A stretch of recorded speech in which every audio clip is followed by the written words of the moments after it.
The same spot where we got the stunning sunset last night. We're about to head into day 12 now, standing atop the tower, the Forest Lookout Tower at Mount Wells. We're heading to Chidora today, the second last stop before our first rest day in Dwellingup.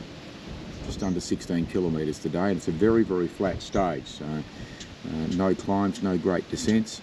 Jude is up here admiring the view. How are we, Judith? I'm very good. I'm just watching the New Holland honeyeaters. New Holland honeyeaters. You can turn around and face the camera. There's no need to be. Oh, not how I look this morning. Well, it's the same as you looked every morning. There you go. Well, there you go. You've got your official Bibbulmun Track Foundation buff on with the woggle sign.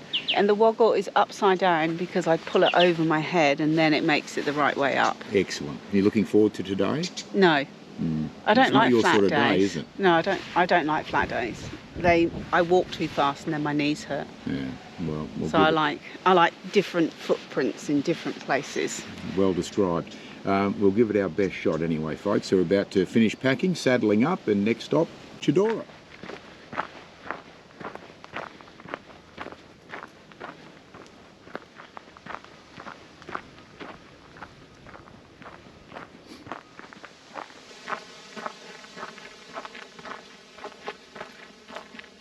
Again, the zamia palm, and you can see the brown fluffy stuff. This can be used as a fire lighter. When I used to do survival courses, we used to use the rubbing sticks and use this to kindle the fire.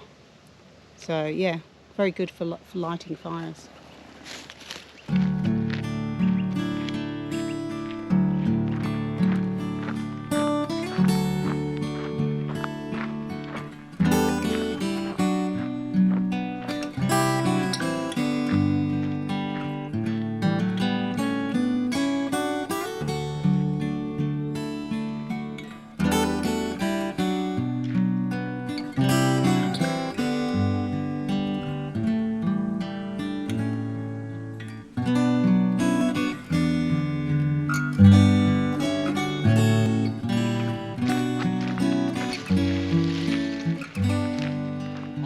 Doesn't get much easier than this.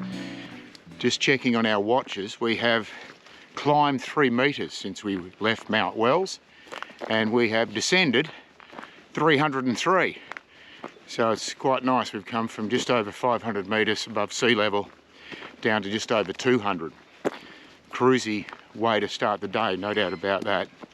And we're going to make Chidora reasonably early, very early afternoon. So we're going to have a nice little rest because tomorrow we're going to be up around 5 AM. We've got 21 Ks to get into Dwellingup, and we want to try and get there before 4 o'clock if we can, so we're able to pick up our supply or resupply box and also our bounce bag, which has got Jude's shampoo and everything in it. And she can't wait to have a shower and do up the hair. So a great start to the day. Pretty much just rolling from here on in too.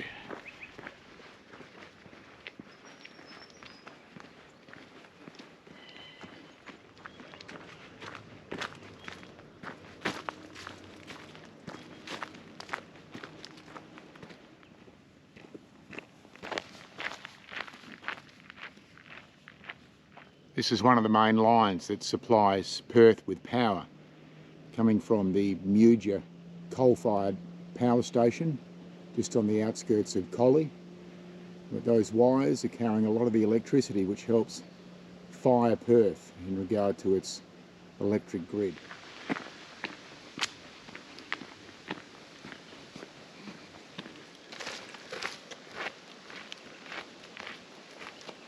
We've stopped only about 3.5 Ks from our destination. Continues to be a very cruisy day. And Jude is now about to prepare the soup. Now, what is on the menu today, Judith? Moroccan vegetable medley. Oh, you love that one. And creamy roast chicken and spring onion. I'll take the latter. Oh no, I'm having that one. Well, oh, I suppose you made it, so... No, you didn't make that, so why are you getting a choice? Okay, all right. Croutons? Is there any chance of you holding things together? No. Croutons as well? Croutons. Beautiful. Okay. Lunchtime.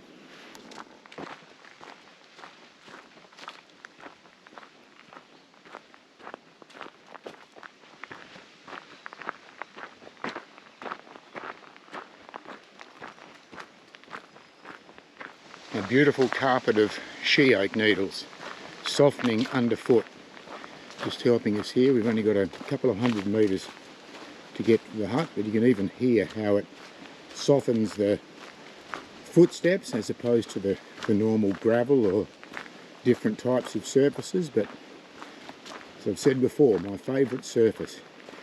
Really do love the she oak needles underfoot.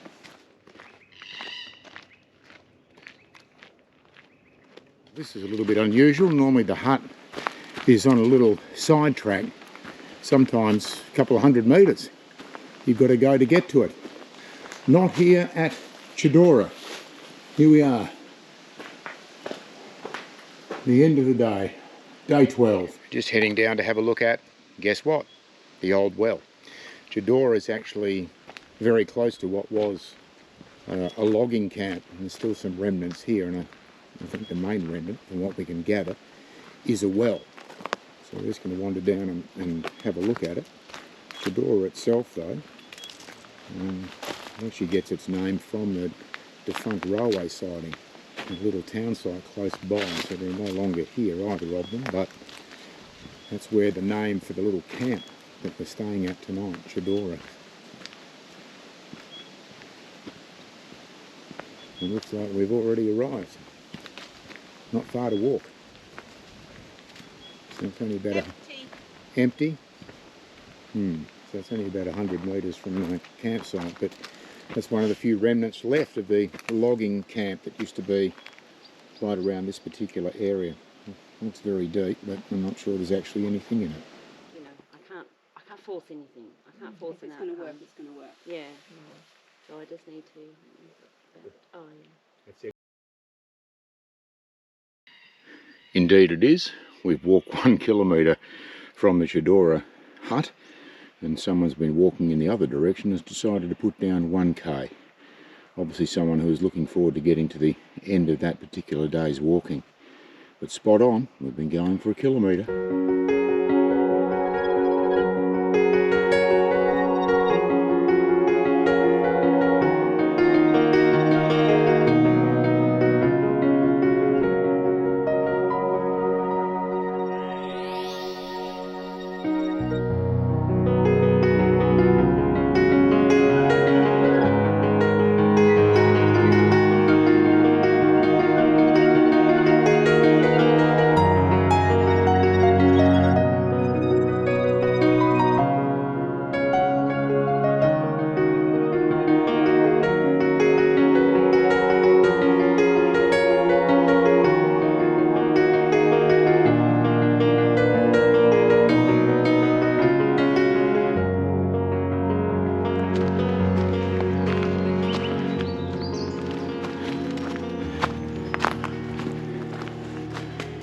And they are quite right.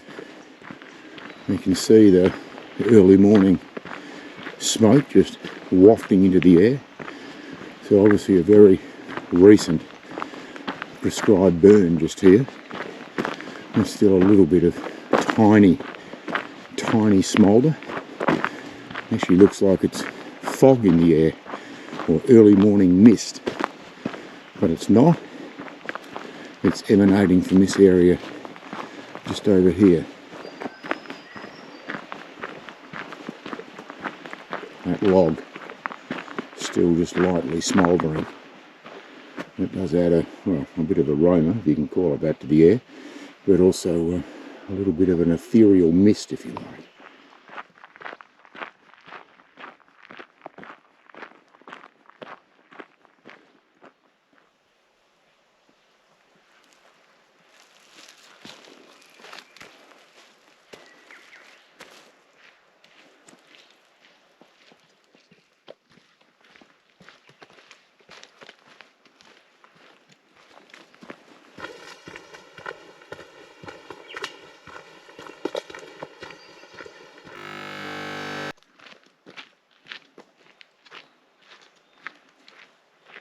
Well, there's that old saying that if a tree falls in a forest and you don't hear it, did it really happen? I think it's safe to say, Jude, if you're in the near vicinity, you would have heard this one go. I think you definitely heard this one go. This is amazing. Massive tree. That is an incredible tree, and for whatever reason, it has come completely tumbling down and snapped, not that far above the ground, but that is an incredible sized tree.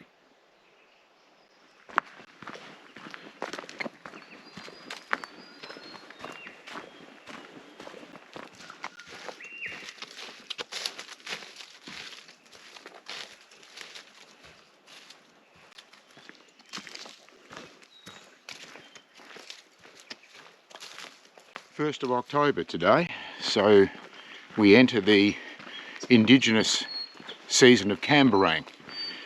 Unlike our tradition, where we have 4 seasons in a year, the Indigenous of Australia have 6. And Camberang is the name of this particular period for the next 2 months.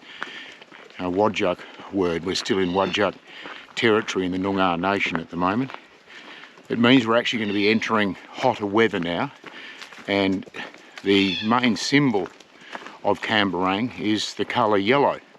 And one of the most striking things will be a little bit later when we see the Christmas tree. And that is a very stunning flower that it comes up with.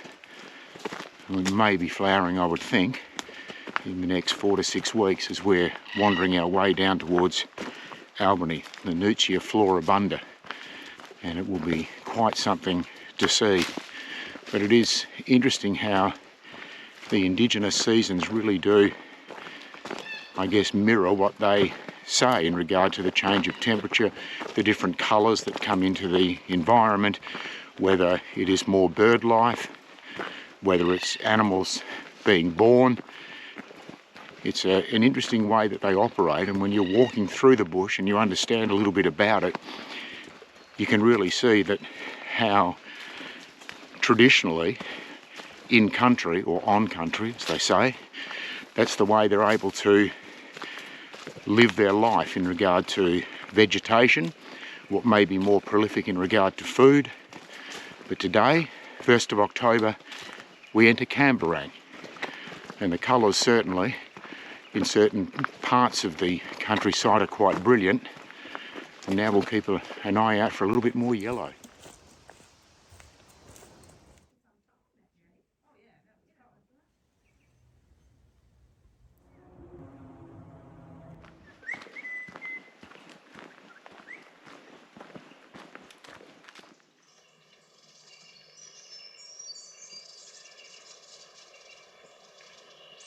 Once again, we're back on the forest track where on the right you can see where the very recent prescribed burn was. And as we come back and swing across the track, you can see that the vegetation is still its lush and green and normal self. So this was the border of the prescribed burn. One side of the road, yes. The other side of the road, no.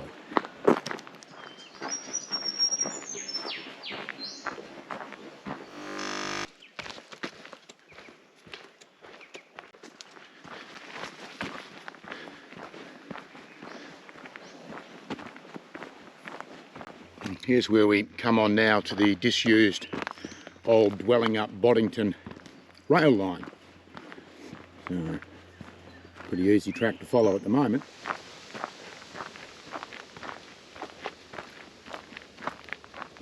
Here we are at the Etmilyn little train station. No need to look both ways because it's used only a few days a week and a few evenings a week for the Hotham Valley tourist train. Has a couple of nice dining cars attached to it, and in fact there is the train, it would appear, or something certainly resembling it, down at the end of the line. Although I'm not sure that's the Hotham Valley train, it wouldn't be parked out here. But I'm going to wander down and investigate.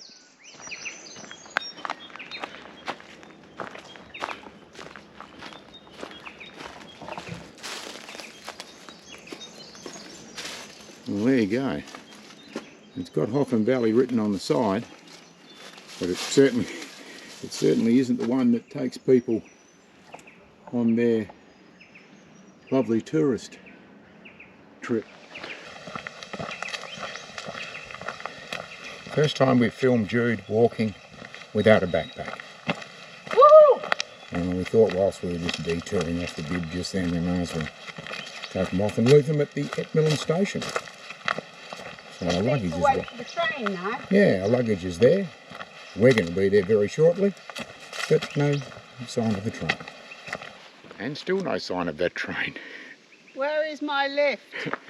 Sorry, you're going to have to put your backpack on and we're going to have to head the next, whatever, Gonna walk. 8 or so kilometres. Yeah, I'm sorry. Now, is that the... No, that wouldn't be the ticket office. That's just the toilet over That's there. the toilet. That's the toilet. Okay, fair enough. Well, I'm going to sit on the bench with you for a while. And Judith is still waiting. That face is becoming very glum. I haven't checked the train. Well, I haven't checked the timetable, so it probably doesn't run on Saturdays. So we might be camping here overnight. Either that, or we're putting that backpack back on and we're heading down the track. I think it's the backpack back on.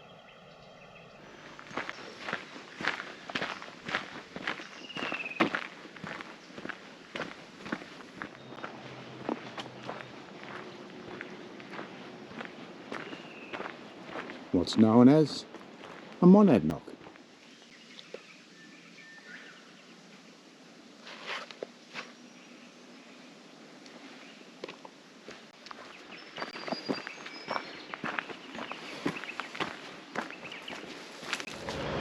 And here is Jude's train now. We've just stopped for lunch, we've crossed the track. Here it comes, going down to Etmilyn.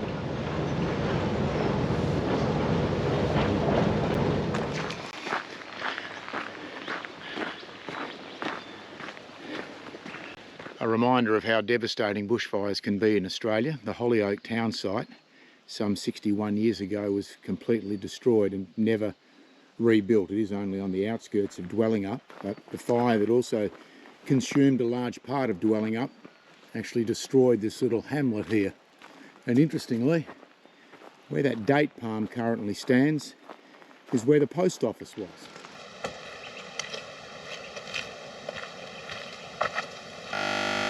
Right on the edge of Dwellingup now, and a slightly different looking woggle to welcome us over the last 800 metres. In fact, that's just been done by someone by hand. That's not one of the ones produced by the foundation. So there you go. What a nice little touch. Here we are. We've arrived at the caravan park. When we came through here to drop our resupply box off at the Dwellingup Visitors Centre, we came up here. The hotel was booked out because of a wedding. Then when we came up here, there was only one little room left, and it's a very small room, just for what they call walkers. So, and also cyclists, I guess, because those that are doing the Mundabiddi would use it as well. But here we are, about to grab the key and check into our very, very tiny accommodation for the next 2 nights. Well, school holidays here in Western Australia, as you can no doubt tell. This place is absolutely heaving at the moment. All the caravan spots are taken. All the tent spaces seem to be taken up as well. So there isn't a lot of room left in what is a very, very big caravan and campsite. Welcome to the humble, very humble abode. Indeed. When I mentioned it was small, I meant it. Here we go. 2 bunks, a tiny desk area, and also a wardrobe. We spend most of the time either at the hotel or down at the visitor centre using their Wi-Fi and drinking all their coffee, or in here charging all our electric devices. But very shortly, this pile of clothes on the floor here is about to be put in the washing machine.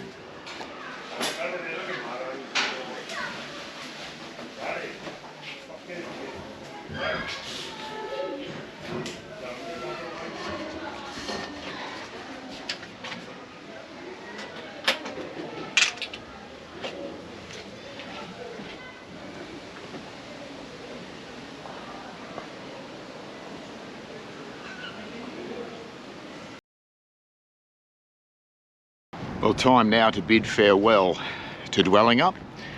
Just a population of 400 here. They're very, very hospitable.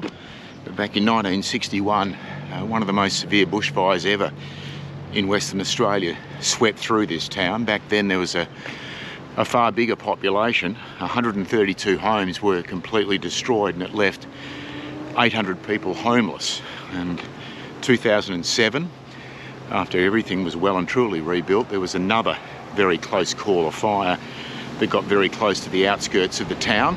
Did destroy some properties, but thankfully didn't make it into the central part of Dwellingup. So we're back on the track, having had a rest day yesterday. Nice to be back out on the track. It'll probably take a few kilometres to get adjusted, but given that we're back to a full load of food, we've got a week now that's scheduled to get from here to Collie. Our first target today is Swamp Oak, which is about 13.5 kilometres away.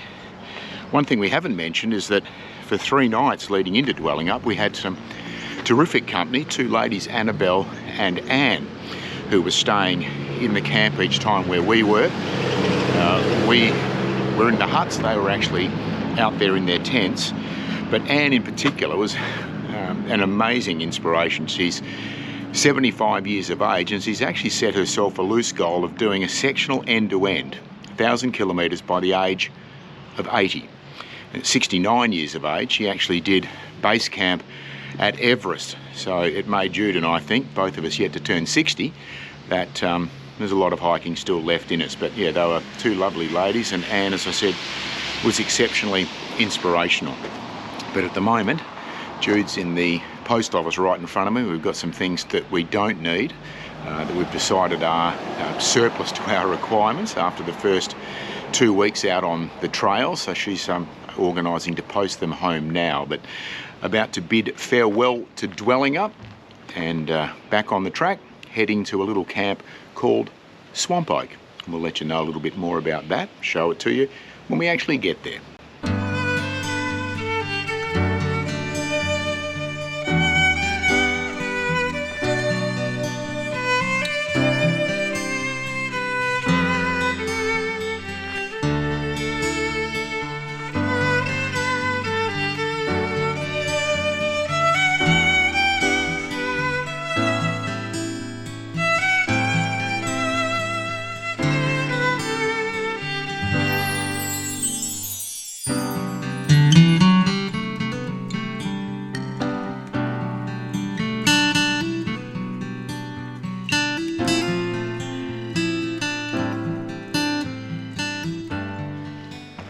About that little diversion? Yeah.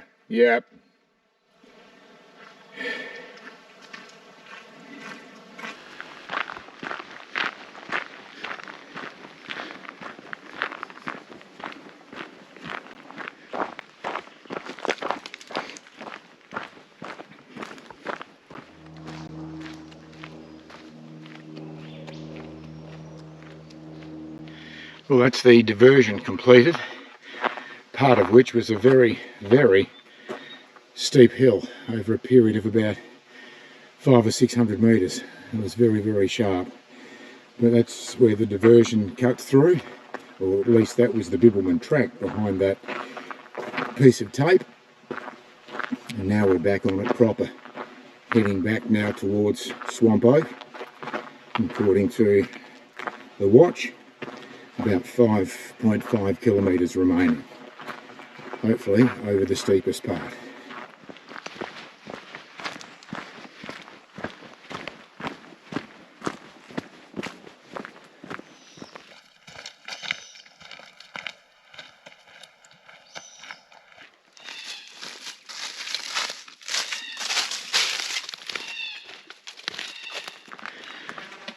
And here we are, the destination at the end of the day.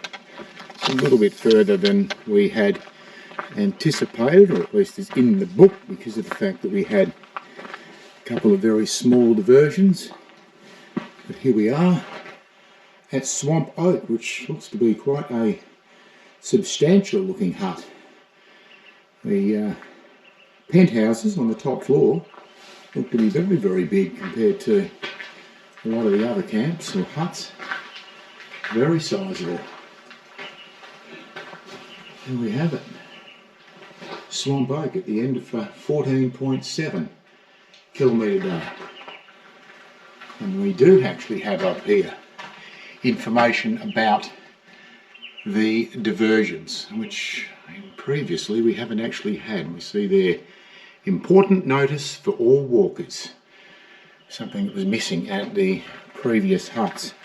It does look very nice. We've got the fire pit area, benches where you can sit to have your dinner, and a very nice bench actually right down in front of the hut. Ticking down towards the end of a very pleasant day.